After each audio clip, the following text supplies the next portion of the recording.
अल्लाह के नाम से जो बड़ा ही मेहरबान और रहम करने वाला है।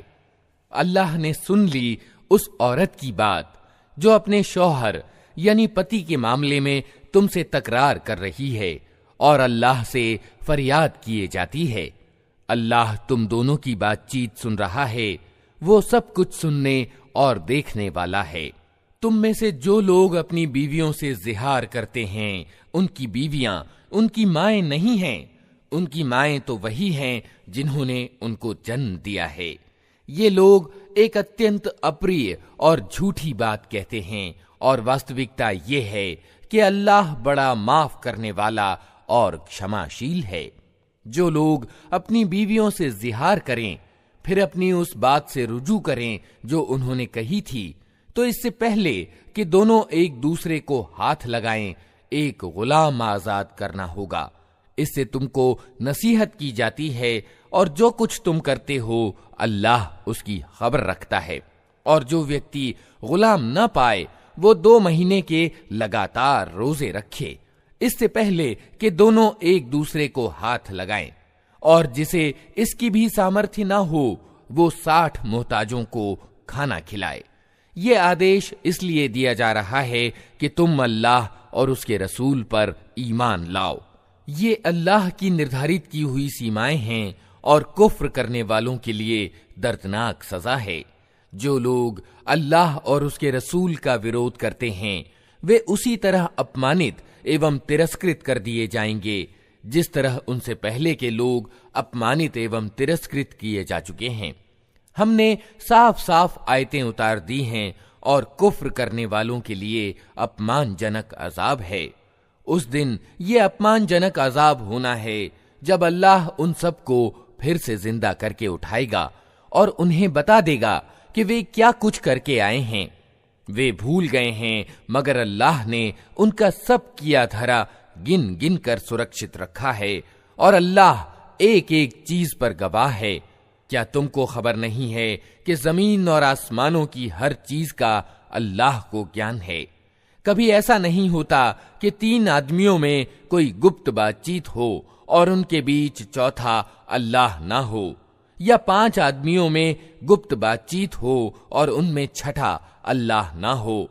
गुप्त बात करने वाले चाहे इससे कम हो या ज्यादा, जहां कहीं भी वे हों, अल्लाह उनके साथ होता है। फिर क़यामत के दिन वो उनको बता देगा कि उन्होंने क्या कुछ किया है। अल्लाह हर चीज का ज्ञान रखता है। क्या तुमने देखा नहीं उन लोगों को जिन्हें गुप्त बातचीत करने से रोक दिया गया था, फिर भी वे वही हरकत किए जाते हैं जिससे उन्हें रोका गया था।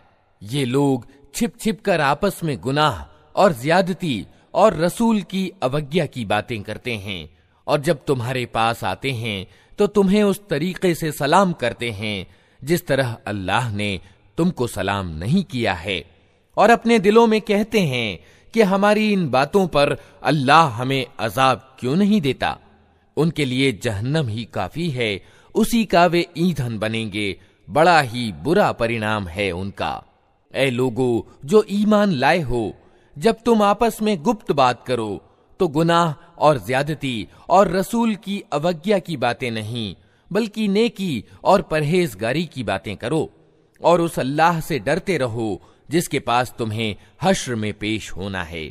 कानाफूसी तो एक शैतानी काम है और वो इसलिए की जाती है कि ईमान वाले लोग उससे दुखी हों।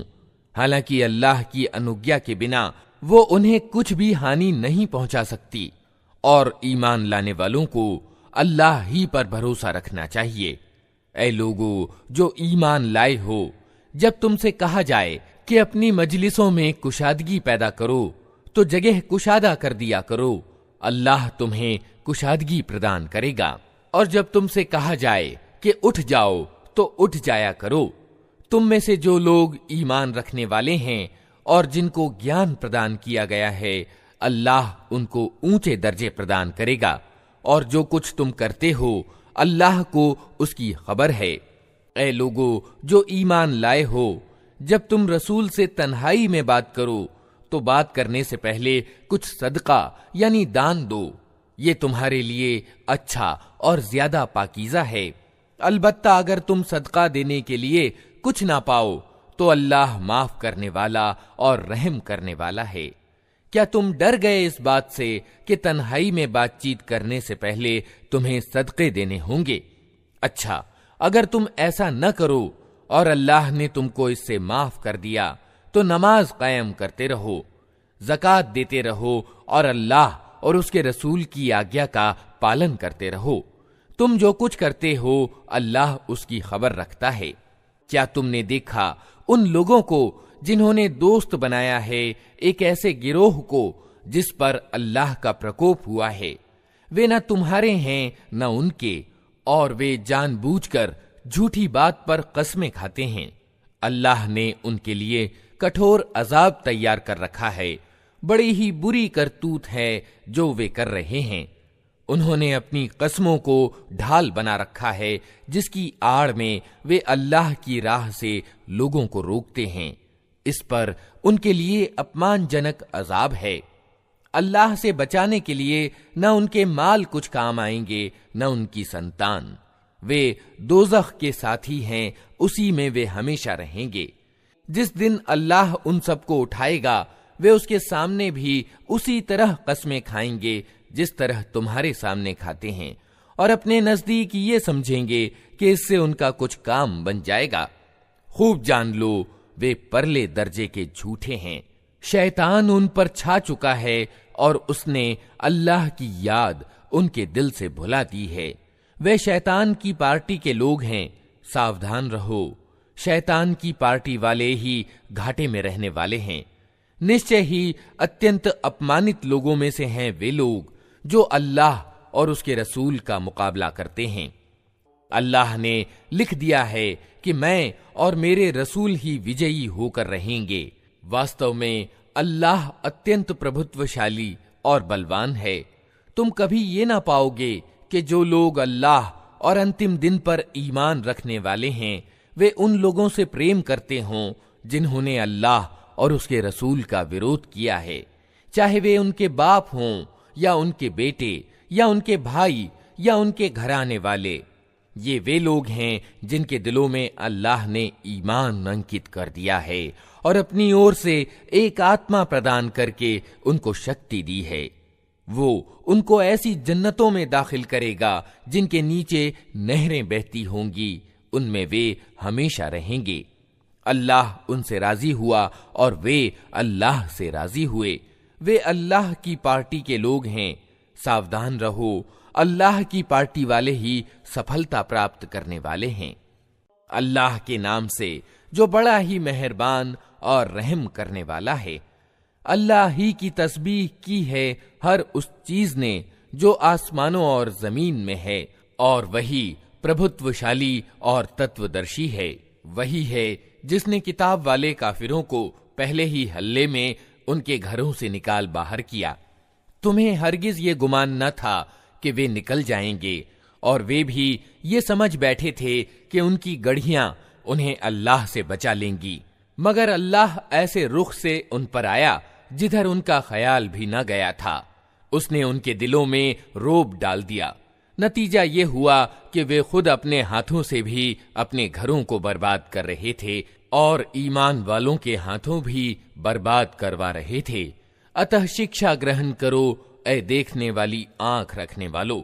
यदि अल्लाह ने उनके लिए देश निकाला न लिख दिया होता तो दुनिया ही में वो उन्हें अजाब दे डालता, और आखिरत में तो उनके लिए दोज़ख का अजाब है ही। ये सब कुछ इसलिए हुआ कि उन्होंने अल्लाह और उसके रसूल का मुकाबला किया, और जो भी अल्लाह का मुकाबला करे अल्लाह उसको सजा देने में बहुत कठोर है। तुम लोगों ने खजूरों के जो पेड़ काटे या जिनको अपनी जड़ों पर खड़ा रहने दिया, ये सब अल्लाह ही की अनुज्ञा से था, और अल्लाह ने ये अनुमति इसलिए दी ताकि उल्लंघनकारियों को अपमानित और रुस्वा करे। और जो माल अल्लाह ने उनके कब्जे से निकालकर अपने रसूल की ओर पलटा दिए, वे ऐसे माल नहीं हैं जिनके लिए तुमने अपने घोड़े और ऊंट दौड़ाए हों, बल्कि अल्लाह अपने रसूलों को जिस पर चाहता है प्रभुत्व प्रदान कर देता है, और अल्लाह को हर चीज पर सामर्थ्य प्राप्त है।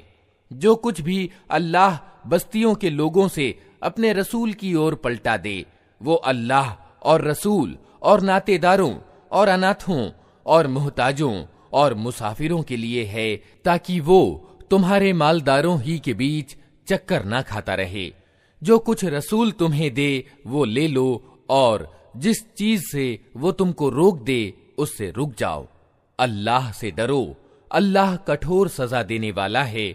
और वो माल उन गरीब घर बार छोड़ने वालों यानी मुहाजिरीन के लिए है जो अपने घरों और संपत्तियों से निकाल बाहर किए गए हैं। ये लोग अल्लाह का अनुग्रह और उसकी प्रसन्नता चाहते हैं और अल्लाह और उसके रसूल की सहायता पर कटिबद्ध रहते हैं। यही सत्यवादी लोग हैं। और वो उन लोगों के लिए भी है जो इन घर बार छोड़कर आने वालों से पहले ही ईमान लाकर घर बार त्याग करके आ बसने वाले आवास यानी दारुल हिजरत में बसे हुए थे। ये उन लोगों से प्रेम करते हैं जो घर बार छोड़कर उनके पास आए हैं, और जो कुछ भी उनको दे दिया जाए उसकी कोई अपेक्षा तक ये अपने दिलों में महसूस नहीं करते, और अपने मुकाबले में दूसरों को प्राथमिकता देते हैं, चाहे अपनी जगह खुद मोहताज हों।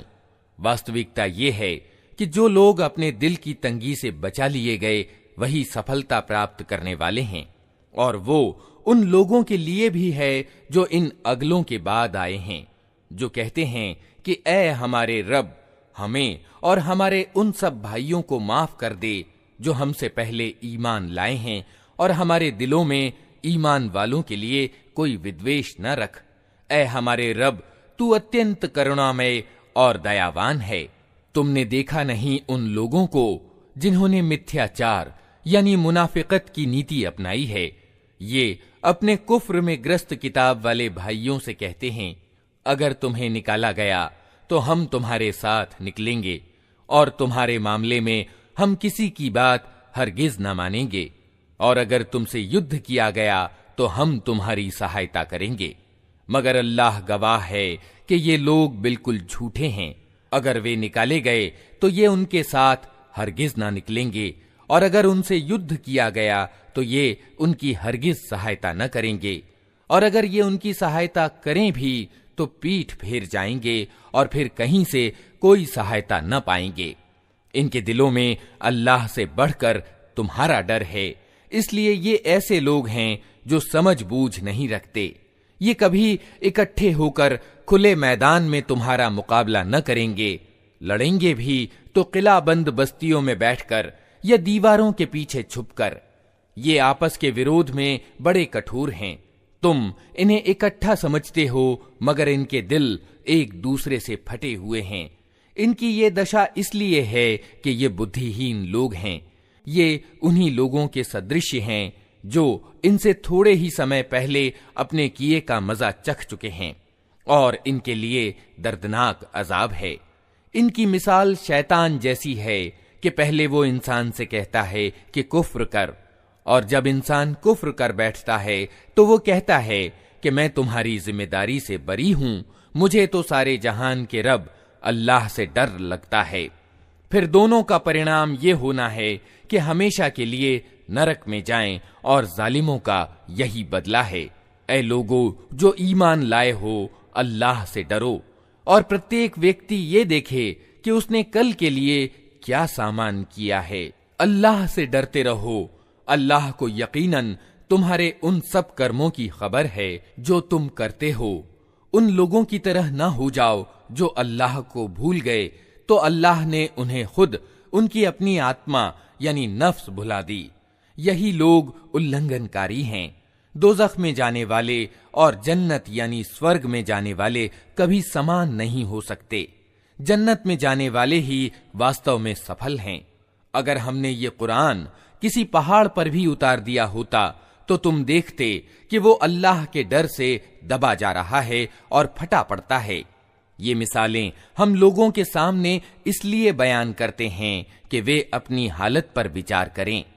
वो अल्लाह ही है जिसके सिवा कोई पूज्य यानी इलाह नहीं।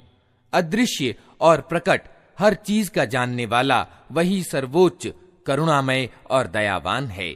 वो अल्लाह ही है जिसके सिवा कोई इलाह यानी पूज्य नहीं।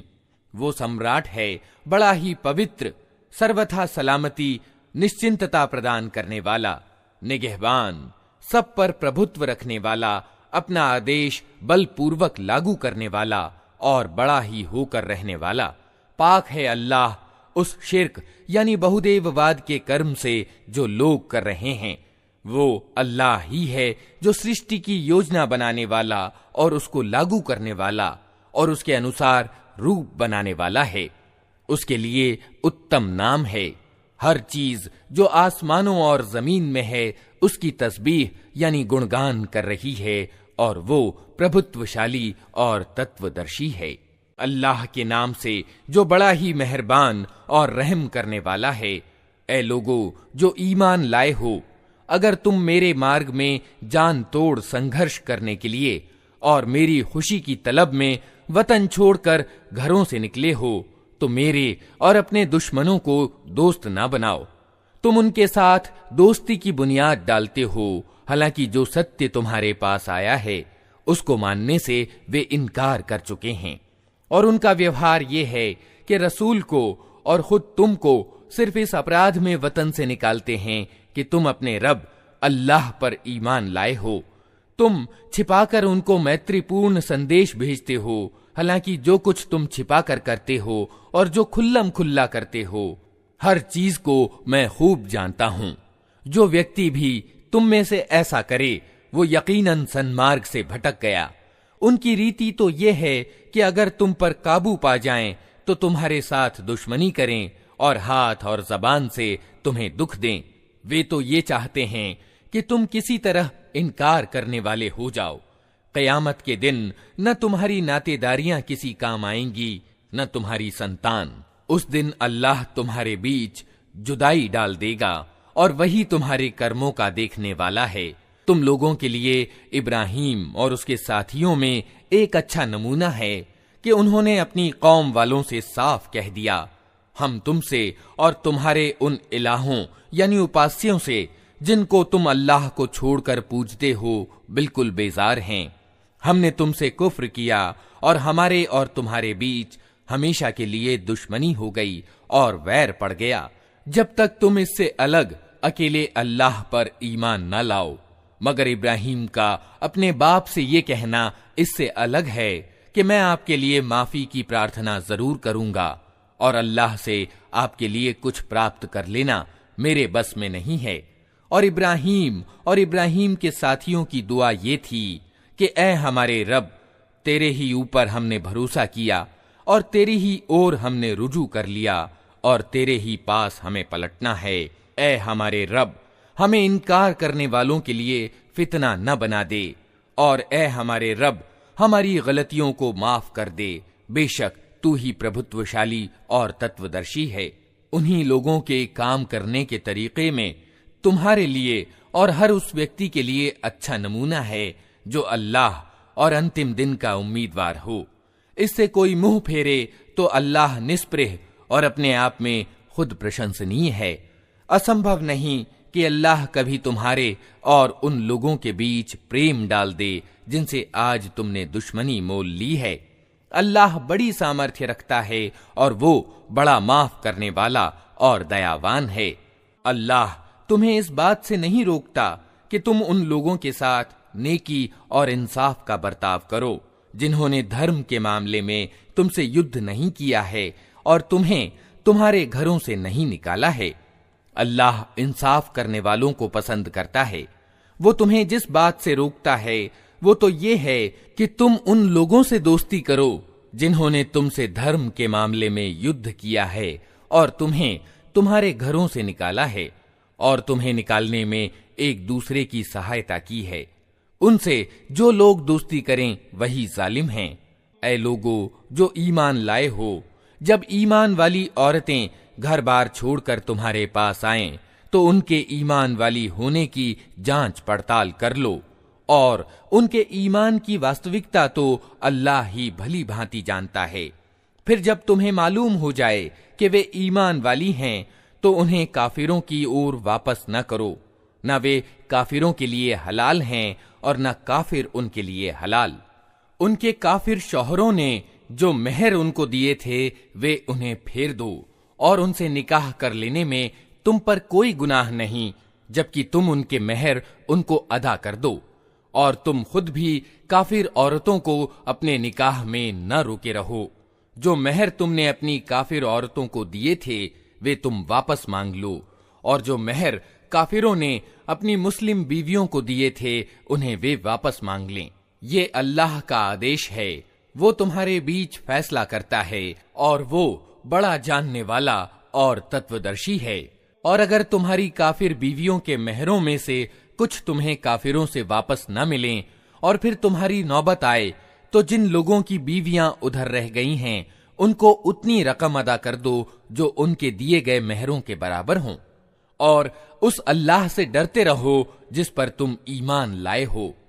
ऐ नबी, जब तुम्हारे पास ईमान वाली औरतें बैअत करने के लिए आएं और इस बात की प्रतिज्ञा करें कि वे अल्लाह के साथ किसी चीज को शरीक न करेंगी, चोरी न करेंगी, व्यभिचार न करेंगी, अपनी औलाद को कत्ल न करेंगी, अपने हाथ पांव के आगे कोई आरोप घड़कर न लाएंगी और किसी भले काम में तुम्हारी आज्ञा का उल्लंघन न करेंगी, तो उनसे बैअत ले लो और उनके लिए माफी की दुआ करो। यकीनन अल्लाह माफ करने वाला और दयावान है। ऐ लोगो जो ईमान लाए हो, उन लोगों को दोस्त न बनाओ जिन पर अल्लाह का प्रकोप हुआ है, जो आखिरत यानी परलोक से उसी तरह निराश हैं जिस तरह कब्रों में पड़े हुए काफिर निराश हैं। अल्लाह के नाम से जो बड़ा ही मेहरबान और रहम करने वाला है। अल्लाह की तस्बीह की है हर उस चीज ने जो आसमानों और जमीन में है, और वो प्रभुत्वशाली और तत्वदर्शी है। ऐ लोगो जो ईमान लाए हो, तुम क्यों वो बात कहते हो जो करते नहीं हो? अल्लाह की दृष्टि में ये अत्यंत अप्रिय काम है कि तुम कहो वो बात जो करते नहीं। अल्लाह को तो पसंद वे लोग हैं जो उसके मार्ग में इस तरह पंक्तिबद्ध होकर लड़ते हैं मानो वे एक सीसा पिलाई हुई दीवार हैं। और याद करो मूसा की वो बात जो उसने अपनी कौम से कही थी कि ऐ मेरी कौम के लोगो, तुम क्यों मुझे दुख देते हो जबकि तुम खूब जानते हो कि मैं तुम्हारी ओर अल्लाह का भेजा हुआ रसूल हूं। फिर जब उन्होंने टेढ़ अपनाई तो अल्लाह ने भी उनके दिल टेढ़े कर दिए। अल्लाह उल्लंघनकारियों को राह नहीं दिखाता। और याद करो मरियम के बेटे ईसा की वो बात जो उसने कही थी कि ए इस्राएल के बेटो, मैं तुम्हारी ओर अल्लाह का भेजा हुआ रसूल हूं, पुष्टि करने वाला हूं उस तौरात की जो मुझसे पहले आई हुई मौजूद है, और खुशखबरी देने वाला हूं एक रसूल की जो मेरे बाद आएगा, जिसका नाम अहमद होगा। मगर जब वो उनके पास खुली खुली निशानियां लेकर आया तो उन्होंने कहा, ये तो खुला धोखा है। अब भला उस व्यक्ति से बड़ा जालिम और कौन होगा जो अल्लाह पर झूठा आरोप लगाए, जबकि उसे इस्लाम यानी अल्लाह के आज्ञा पालन का निमंत्रण दिया जा रहा हो। ऐसे जालिमों को अल्लाह राह नहीं दिखाया करता। ये लोग अपने मुंह की फूंकों से अल्लाह के प्रकाश यानी नूर को बुझाना चाहते हैं, और अल्लाह का फैसला ये है कि वो अपने प्रकाश को पूरा फैला कर रहेगा, चाहे इनकार करने वालों को ये कितना ही अप्रिय हो। वही तो है जिसने अपने रसूल को मार्गदर्शन और सत्य धर्म के साथ भेजा है, ताकि उसे पूरे के पूरे धर्म यानी दीन पर प्रभुत्व प्रदान कर दे, चाहे मुशरिकों यानी बहुदेववादियों को ये कितना ही अप्रिय हो।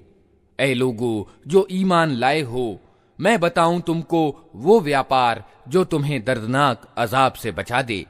ईमान लाओ अल्लाह और उसके रसूल पर, और जिहाद करो अल्लाह के मार्ग में अपने मालों से और अपनी जानों से। यही तुम्हारे लिए अच्छा है अगर तुम जानो।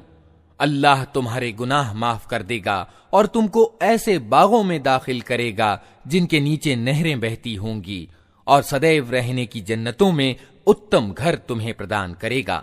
ये है बड़ी सफलता। और वो दूसरी चीज जो तुम चाहते हो वो भी तुम्हें देगा। अल्लाह की ओर से सहायता और करीब में प्राप्त हो जाने वाली विजय। ऐ नबी, ईमान वालों को इसकी खुशखबरी दे दो।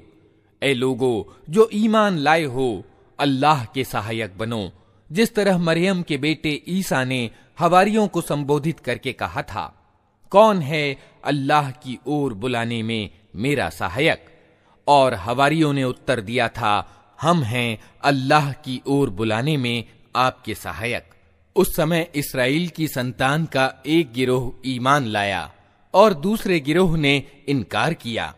फिर हमने ईमान लाने वालों का उनके दुश्मनों के मुकाबले में सहयोग किया और वही प्रभावी होकर रहे। अल्लाह के नाम से जो बड़ा ही मेहरबान और रहम करने वाला है। अल्लाह की तस्बीह कर रही है हर वो चीज जो आसमानों में है और हर वो चीज जो जमीन में है। सम्राट है अत्यंत पवित्र, प्रभुत्वशाली और तत्वदर्शी। वही है जिसने उम्मियों के अंदर एक रसूल खुद उन्हीं में से उठाया, जो उन्हें उसकी आयतें सुनाता है, उनकी जिंदगी संवारता है और उनको किताब और हिकमत यानी तत्वदर्शिता की शिक्षा देता है। हालांकि इससे पहले वे खुली गुमराही में पड़े हुए थे और इस रसूल का भेजा जाना उन दूसरे लोगों के लिए भी है जो अभी उनसे नहीं मिले हैं। अल्लाह प्रभुत्वशाली और तत्वदर्शी है। ये उसका फजल है, जिसे चाहता है देता है और वो बड़ा फजल करने वाला है। जिन लोगों को तौरात का वाहक बनाया गया था मगर उन्होंने उसका भार न उठाया, उनकी मिसाल उस गधे की सी है जिस पर किताबें लदी हुई हों। इससे भी ज्यादा बुरी मिसाल है उन लोगों की जिन्होंने अल्लाह की आयतों को झुठला दिया है। ऐसे जालिमों को अल्लाह मार्ग नहीं दिखाया करता। इनसे कहो, ऐ लोगो जो यहूदी बन गए हो, अगर तुम्हें ये घमंड है कि बाकी सब लोगों को छोड़कर बस तुम ही अल्लाह के चहेते हो, तो मौत की कामना करो अगर तुम अपने इस दावे में सच्चे हो। लेकिन ये हरगिज उसकी कामना न करेंगे अपनी उन करतूतों के कारण जो ये कर चुके हैं, और अल्लाह इन जालिमों को खूब जानता है। इनसे कहो, जिस मौत से तुम भागते हो वो तो तुम्हें आकर रहेगी, फिर तुम उसके सामने पेश किए जाओगे जो छिपे और खुले का जानने वाला है, और वो तुम्हें बता देगा कि तुम क्या कुछ करते रहे हो। ऐ लोगो जो ईमान लाए हो, जब पुकारा जाए नमाज के लिए जुमुआ के दिन, तो अल्लाह के जिक्र की ओर दौड़ो और क्रय विक्रय छोड़ दो। ये तुम्हारे लिए ज्यादा अच्छा है अगर तुम जानो। फिर जब नमाज पूरी हो जाए तो जमीन में फैल जाओ और अल्लाह का फजल तलाश करो, और अल्लाह को बहुत ज्यादा याद करते रहो, शायद कि तुम्हें सफलता प्राप्त हो जाए। और जब उन्होंने व्यापार और खेल तमाशा होते देखा तो उसकी ओर लपक गए और तुम्हें खड़ा छोड़ दिया। इनसे कहो, जो कुछ अल्लाह के पास है वो खेल तमाशे और व्यापार से अच्छा है, और अल्लाह सबसे अच्छी रोजी देने वाला है। अल्लाह के नाम से जो बड़ा ही मेहरबान और रहम करने वाला है। ऐ नबी, जब ये मुनाफिक यानी कपटाचारी तुम्हारे पास आते हैं तो कहते हैं, हम गवाही देते हैं कि आप यकीनन अल्लाह के रसूल हैं। हाँ, अल्लाह जानता है कि तुम अवश्य ही उसके रसूल हो, मगर अल्लाह गवाही देता है कि ये मुनाफिक बिल्कुल झूठे हैं। इन्होंने अपनी कस्मों को ढाल बना रखा है और इस तरह ये अल्लाह के मार्ग से खुद रुकते हैं और दुनिया को रोकते हैं। कैसी बुरी हरकतें हैं जो ये लोग कर रहे हैं। ये सब कुछ इस कारण से है कि इन लोगों ने ईमान लाकर फिर इनकार किया, इसलिए इनके दिलों पर मोहर लगा दी गई। अब ये कुछ नहीं समझते। इन्हें देखो तो इनके डील डॉल तुम्हें बड़े शानदार दिखाई दें, बोलें तो तुम इनकी बातें सुनते रह जाओ, मगर वास्तव में ये मानो लकड़ी के कुंदे हैं जो दीवार के साथ चुन कर रख दिए गए हों। हर जोर की आवाज को ये अपने विरुद्ध समझते हैं। ये पक्के दुश्मन हैं, इनसे बचकर रहो। अल्लाह की मार इन पर। ये किधर उल्टे फिराए जा रहे हैं। और जब उनसे कहा जाता है कि आओ ताकि अल्लाह का रसूल तुम्हारे लिए माफी की दुआ करे, तो सिर झटकते हैं और तुम देखते हो कि वे बड़े घमंड के साथ आने से रुकते हैं। ऐ नबी, तुम चाहो उनके लिए माफी की दुआ करो या न करो उनके लिए बराबर है, अल्लाह हरगिज उन्हें माफ न करेगा। अल्लाह कपटाचारी लोगों को हरगिज मार्ग नहीं दिखाता। ये वही लोग हैं जो कहते हैं कि रसूल के साथियों पर खर्च करना बंद कर दो ताकि ये बिखर जाएं। हालांकि जमीन और आसमानों के खजानों का मालिक अल्लाह है, मगर ये कपटाचारी समझते नहीं हैं। ये कहते हैं कि हम मदीना वापस पहुंच जाएं तो जो इज्जत वाला है वो बेइज्जत को वहां से निकाल बाहर करेगा। हालांकि इज्जत तो अल्लाह और उसके रसूल और ईमान वालों के लिए है, मगर ये कपटाचारी जानते नहीं हैं। ऐ लोगो जो ईमान लाए हो, तुम्हारे माल और तुम्हारी औलाद तुमको अल्लाह की याद से गाफिल न कर दें।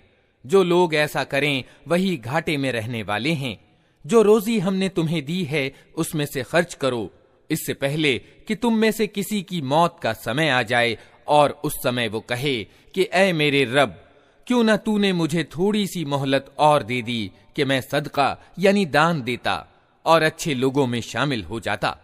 हालांकि जब किसी के कर्म करने की मोहलत पूरी होने का समय आ जाता है तो अल्लाह किसी व्यक्ति को हरगिज और ज्यादा मोहलत नहीं देता, और जो कुछ तुम करते हो अल्लाह को उसकी खबर है। अल्लाह के नाम से जो बड़ा ही मेहरबान और रहम करने वाला है। अल्लाह की तस्बीह यानी गुणगान कर रही है हर वो चीज जो आसमानों में है और हर वो चीज जो जमीन में है। उसी की बादशाही है और उसी के लिए प्रशंसा है, और उसे हर चीज की सामर्थ्य प्राप्त है। वही है जिसने तुमको पैदा किया, फिर तुम में से कोई इनकार करने वाला है और कोई ईमान वाला, और अल्लाह वो सब कुछ देख रहा है जो तुम करते हो।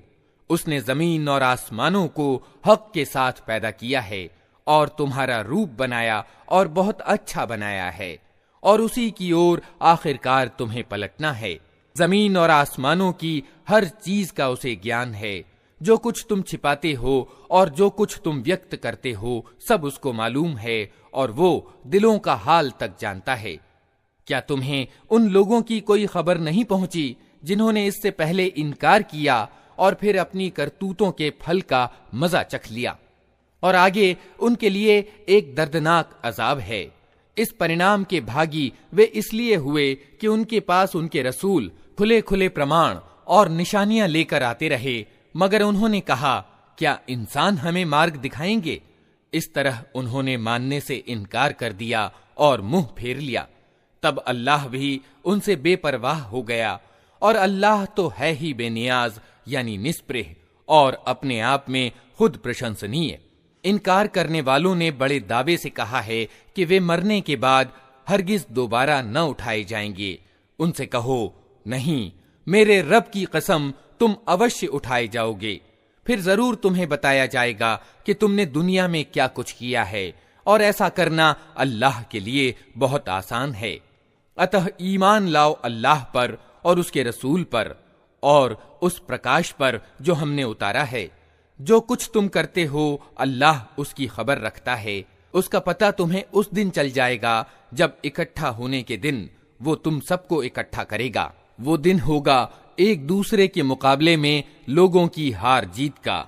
जो अल्लाह पर ईमान लाया है और अच्छा कर्म करता है, अल्लाह उसके गुनाह झाड़ देगा और उसे ऐसी जन्नतों में दाखिल करेगा जिनके नीचे नहरें बहती होंगी।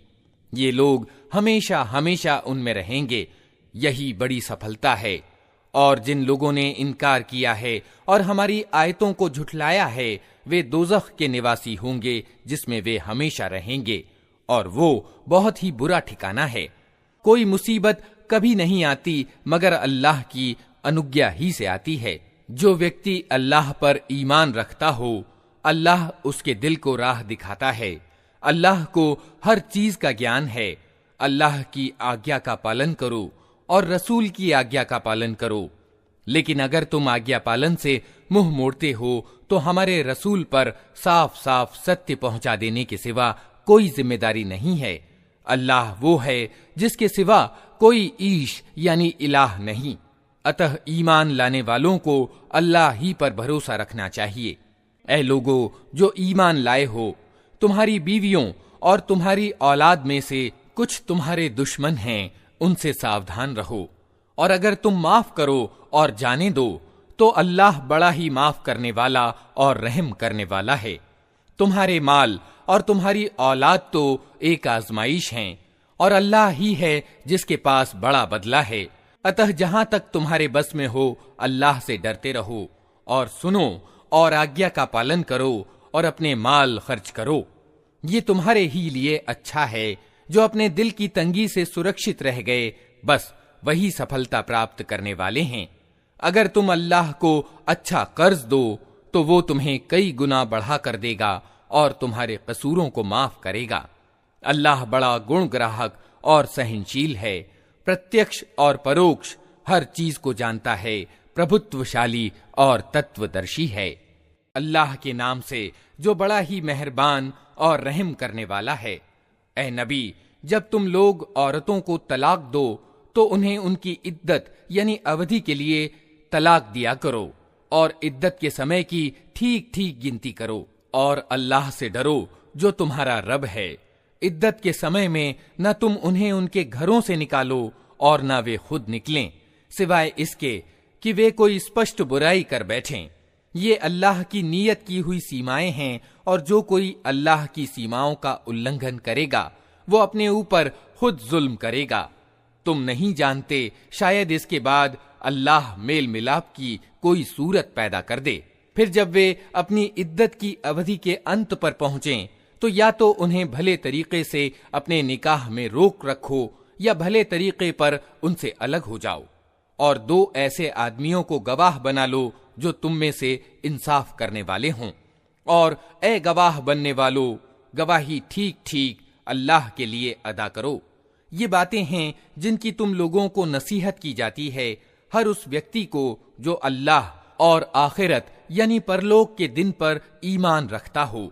जो कोई अल्लाह से डरते हुए काम करेगा, अल्लाह उसके लिए कठिनाइयों से निकलने का कोई मार्ग पैदा कर देगा और उसे ऐसे मार्ग से रोजी देगा जिधर उसका गुमान भी न जाता हो। जो अल्लाह पर भरोसा करे उसके लिए वो काफी है। अल्लाह अपना काम पूरा करके रहता है। अल्लाह ने हर चीज के लिए एक तकदीर नियत कर रखी है। और तुम्हारी औरतों में से जो मासिक धर्म से निराश हो चुकी हों, उनके मामले में अगर तुम लोगों को कोई शक हो रहा है तो तुम्हें मालूम हो कि उनकी इद्दत 3 महीने है, और यही हुक्म उनका है जिन्हें अभी हैज न आया हो।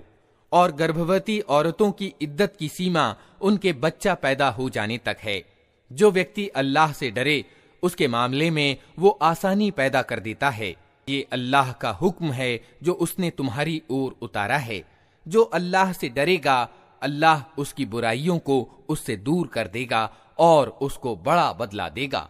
उनको इद्दत की अवधि में उसी जगह रखो जहां तुम रहते हो, जैसी कुछ भी जगह तुम्हें उपलब्ध हो, और उन्हें तंग करने के लिए उनको न सताओ। और अगर वे गर्भवती हों तो उन पर उनके बच्चा पैदा होने तक खर्च करते रहो। फिर अगर वे तुम्हारे लिए बच्चे को दूध पिलाएं तो उनकी उजरत उन्हें दो, और भले तरीके से उजरत का मामला आपस की बातचीत से तय कर लो। लेकिन अगर तुमने उजरत तय करने में एक दूसरे को तंग किया तो बच्चे को कोई और औरत दूध पिला लेगी। संपन्न व्यक्ति अपनी संपन्नता के अनुसार खर्च दे, और जिसको रोजी कम दी गई हो वो उसी माल में से खर्च करे जो अल्लाह ने उसे दिया है। अल्लाह ने जिसको जितना कुछ दिया है उससे ज्यादा का वो उस पर जिम्मेदारी का बोझ नहीं डालता। दूर नहीं कि अल्लाह तंग दस्ती के बाद संपन्नता प्रदान करे। कितनी ही बस्तियां हैं जिन्होंने अपने रब और उसके रसूलों के आदेश की अवहेलना की, तो हमने उनसे कड़ा हिसाब लिया और उनको बुरी तरह सजा दी। उन्होंने अपने किए का मजा चख लिया और उनका कार्य परिणाम घाटा ही घाटा है। अल्लाह ने आखिरत में उनके लिए सख्त अजाब तैयार कर रखा है। अतः अल्लाह से डरो ए बुद्धिमान लोगो जो ईमान लाए हो। अल्लाह ने तुम्हारी ओर एक नसीहत उतार दी है, एक ऐसा रसूल जो तुमको अल्लाह की साफ साफ हिदायत देने वाली आयतें सुनाता है, ताकि ईमान लाने वालों और अच्छे कर्म करने वालों को अंधेरों से निकालकर प्रकाश में ले आए। जो कोई अल्लाह पर ईमान लाए और अच्छा कर्म करे, अल्लाह उसे ऐसी जन्नतों में दाखिल करेगा जिनके नीचे नहरें बहती होंगी। ये लोग उनमें हमेशा हमेशा रहेंगे। अल्लाह ने ऐसे व्यक्ति के लिए उत्तम रोजी रखी है। अल्लाह वो है जिसने 7 आसमान बनाए और जमीन की किस्म से भी उन्हीं के सदृश्य, उनके बीच आदेश उतरता रहता है। ये बात तुम्हें इसलिए बताई जा रही है ताकि तुम जान लो कि अल्लाह को हर चीज की सामर्थ्य प्राप्त है, और ये कि अल्लाह का ज्ञान हर चीज को अपने घेरे में लिए हुए है। अल्लाह के नाम से जो बड़ा ही मेहरबान और रहम करने वाला है। ए नबी, तुम क्यों उस चीज को हराम करते हो जिसको अल्लाह ने तुम्हारे लिए हलाल किया है? क्या इसलिए कि तुम अपनी बीवियों की प्रसन्नता चाहते हो? अल्लाह माफ करने वाला और दया करने वाला है। अल्लाह ने तुम लोगों के लिए अपनी कस्मों की पाबंदी से निकलने का तरीका निश्चित कर दिया है। अल्लाह तुम्हारा संरक्षक है और वही सर्वज्ञ और तत्वदर्शी है। और ये मामला भी ध्यान देने के योग्य है कि नबी ने एक बात अपनी एक बीवी से रहस्य में कही थी, फिर जब उस बीवी ने किसी और पर वो रहस्य प्रकट कर दिया और अल्लाह ने नबी को इस रहस्योद्घाटन की सूचना दे दी, तो नबी ने उस पर किसी हद तक उस बीवी को खबरदार किया और किसी हद तक उसे टाल दिया। फिर जब नबी ने उसे रहस्योद्घाटन की ये बात बताई तो उसने पूछा, आपको इसकी किसने खबर दी? नबी ने कहा, मुझे उसने खबर दी जो सब कुछ जानता है और खूब खबर रखने वाला है। अगर तुम दोनों अल्लाह से तौबा करती हो तो ये तुम्हारे लिए अच्छा है, क्योंकि तुम्हारे दिल सीधी राह से हट गए हैं। और अगर नबी के मुकाबले में तुमने जत्थाबंदी की तो जान रखो कि अल्लाह उसका संरक्षक है, और उसके बाद जिब्रील और सभी नेक ईमान वाले और सब फरिश्ते उसके साथी और सहायक हैं। असंभव नहीं कि अगर नबी तुम सब बीवियों को तलाक दे दे तो अल्लाह उसे ऐसी बीवियां तुम्हारे बदले में प्रदान कर दे जो तुमसे अच्छी हों, सच्ची मुसलमान, ईमान वाली, आज्ञाकारी, तौबा करने वाली, इबादत करने वाली और रोजेदार, चाहे विवाहिता हों या कुंवारियां हों। ऐ लोगों जो ईमान लाए हो, बचाओ अपने आप को और अपने घर वालों को उस आग से जिसका ईंधन इंसान और पत्थर होंगे, जिस पर कठोर स्वभाव के सख्त पकड़ करने वाले फरिश्ते नियुक्त होंगे, जो कभी अल्लाह के आदेश की अवहेलना नहीं करते और जो आदेश भी उन्हें दिया जाता है उसका पालन करते हैं। उस समय कहा जाएगा, ऐ इनकार करने वालों, आज उज्र पेश न करो, तुम्हें तो वैसा ही बदला दिया जा रहा है जैसा तुम कर्म कर रहे थे। ऐ लोगों जो ईमान लाए हो, अल्लाह से तौबा करो, विशुद्ध तौबा। असंभव नहीं कि अल्लाह तुम्हारी बुराइयां दूर कर दे और तुम्हें ऐसी जन्नतों में दाखिल कर दे जिनके नीचे नहरें बह रही होंगी। ये वो दिन होगा जब अल्लाह अपने नबी को और उन लोगों को जो उसके साथ ईमान लाए हैं रुस्वा नहीं करेगा। उनका प्रकाश उनके आगे आगे और उनके दाहिनी ओर दौड़ रहा होगा और वे कह रहे होंगे कि ऐ हमारे रब, हमारा प्रकाश हमारे लिए पूर्ण कर दे और हमें माफ कर। तुझे हर चीज की सामर्थ्य प्राप्त है। ऐ नबी, काफिरों यानी इनकार करने वालों और मुनाफिकों यानी कपटाचारियों से जिहाद यानी संघर्ष करो और उनके साथ सख्ती से पेश आओ। उनका ठिकाना जहन्नम है और वो बहुत बुरा ठिकाना है। अल्लाह इनकार करने वालों के मामले में नूह और लूत की बीवियों को मिसाल के तौर पर पेश करता है। वे हमारे 2 नेक बंदों के निकाह में थीं, मगर उन्होंने अपने उन शौहरों के साथ विश्वासघात किया और वे अल्लाह के मुकाबले में उनके कुछ भी काम ना आ सके। दोनों से कह दिया गया कि जाओ, आग में जाने वालों के साथ तुम भी चली जाओ। और ईमान वालों के मामले में अल्लाह फिरौन की बीवी की मिसाल पेश करता है कि जब उसने प्रार्थना की कि ऐ मेरे रब, मेरे लिए अपने यहाँ जन्नत में एक घर बना दे और मुझे फिरौन और उसके कर्म से बचा ले और मुझे जालिम लोगों से छुटकारा दे। और इमरान की बेटी मरियम की मिसाल देता है जिसने अपनी शर्मगाह यानी सतीत्व की रक्षा की थी। फिर हमने उसके अंदर अपनी ओर से रूह यानी आत्मा फूंक दी और उसने अपने रब के बयानों और उसकी किताबों की पुष्टि की और वो आज्ञाकारी लोगों में से थी।